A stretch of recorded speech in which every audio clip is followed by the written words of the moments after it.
Sir, other topic. Yes. Meron ding mga panawagan to suspend yung mga oil taxes. Tapos pero sabi ng DOE, only Congress can do that. Wala po bang? Pabor ako dyan noong paman.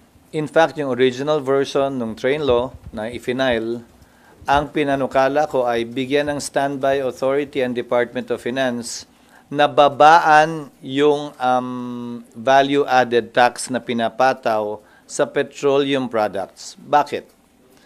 12% ang VAT. Pag tumaas yung presyo ng langis, halimbawa, mula $40 patungong $100, edi magkakaroon ng malaking kita dahil percentage tax yung VAT ang gobyerno. Hindi ba mali yun?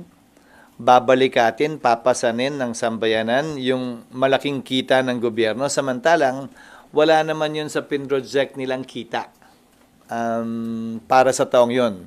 Kung hindi ako nagkakamali, ang projected na presyo ng crude oil ay nasa $40 to $60 for 2025. Pag pumalo yan ng 80-100 dahil sa kaguluhan sa Middle East, edi may malaking porsyentong makukuha ang gobyerno, hindi naman niya tatama yun. So, babalik, mumungkahin namin muli yung standby authority na yan sa pagpapasok ng Kongreso.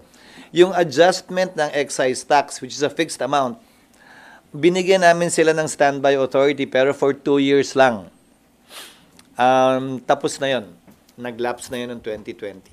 So, kailangan ng panukalang batas nga para magawa yun. Hindi, yung train law. Yung train law.